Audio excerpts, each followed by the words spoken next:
Sementeryo ang nagsisilbing huling hantungan ng mga mahal nating namayapa na. Pero ang iba, kahit humihinga pa, libingan ng mga pumanaw ang ginawang tahanan.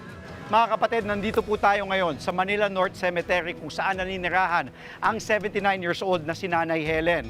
Mula pa po 1970, dito na po siya nakatira. At kung saan din po siya nakapwesto, dyan din po nakalibing ang kanyang asawa, anak at 2 apo. Tara po, bisitahin natin si Nanay Helen. Tambak na basura, mga langaw na bubulong-bulong sa tenga mo. Mga nichong ang postura ay parang bundok na kailangan mong akyatin para lang makarating sa paroroonan. Yan ang daang tatahakin mo para marating ang bahay ni Nanay Helen na halos 6 na dekada nang naninirahan sa sementeryo. Nangangarap pa si Nanay Helen na makaalis dito sa sementeryo at makahanap ng ibang tirahan o okay na po kayo dito? Okay na lang ako dyan kaysa naman hingi ka ng tulong, wala rin. Bawal kang yan magbuhat. Nagsimulang tumira sa loob ng sementeryo si Nanay Helen nang makasal sa kanyang asawa na si Tatay Boy. Dinala niya ako rito kasi caretaker siya rito sa norte. Kaya hanggang dito na kami natira. Hanggang dito rin siya nawala ng hininga. Dito rin siya namatay. Kasi yung mga ganyang parang may bahay na ganyan, pwedeng tira noong araw. Kasama pa rin ni Nanay Helen ang kabiyak na si Tatay Boy. Yun nga lang, nakahimlay na ito sa loob ng nicho, kabilang ang ilang pang miyembro ng kanilang pamilya. Nung namatay ho yung anak ninyo, dito na ho nilibing sa Manila North Cemetery. Kasama niya na rin, kasama siya dyan. Sa pinaglagyan. Magkakatabi po. Sino katabi po nung anak ninyo, yung asawa niya si Tatay Boy? O, tapos yung bilang ko, nandiyan na rin. Yung sa harapan ng lapid may pangalan na po. Sila rin, sila lahat yun. Sino pa po yun nandun? Yung biyanang kong lalaki. Tapos yung isang apo ko. May apo pa po kayong ano din? Bali 2 apo na naman nakalagay dyan, 2. Swerte dahil may bahay na nasisilungan ang pamilya. Pero malas. Yan ang tawag kay Nanay Helen ng mga kapitbahay niya sa sementeryo. Ito ay dahil sa sunod-sunod na pagkawala ng kanyang mga mahal sa buhay. Malas. Kaisipan na binitbit na rin ni Nanay Helen. Naniniwala po ba kayo sa swerte sa buhay? Oo, naniniwala ko sa sinasabi ng swerte sa buhay. Kaya lang, puro kamala. Walang swerte sa buhay na dumarating, puro paghihirap. Lalo na ngayon na medyo may edad na ako. Ang inaano ko na lang, yung makakain ko ng gamot na makakain ako. Yun. Makatulog man lang ako na sa ayos. Kasi hindi eh. Wala akong masasabing, iyo ko na. Mahirap magsalita na.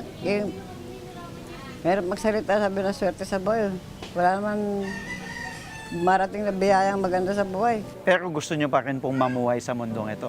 Para sa mga apo ko, sa mga anak ko na yung gusto ko sa kanila kasi, naroon yung isang apo kong isa. Kasi pag siya mag-aral, gusto makatapos siya. Kontento ako sa buhay ko, sa tabi ko sa totoo. Bakit ako lang yung mga apo ko, nakapagtapos sila pag-aaral, bakit sila. Kaya, baligaya na siguro ako mawala. Madilim, masikip, maalinsangan, pero sanay at kontento na sa parang kahon na tirahan si Nanay. Saan kayo natutulog, Nay? Dito ho? O dito sa taas? Dito lang. Dito na rin kumakain? Oo, dito lang. Tapos dito kayo umihiga. Sino ang natutulog dito sa taas? Yung mga bata, yung mga apo. 4 sila. 4 na bata kasama nyo. So anong ginagawa nyo dito? Nakahilata lang, Nakahiga lang ako, diretso. papahinga, tutulog. Oo.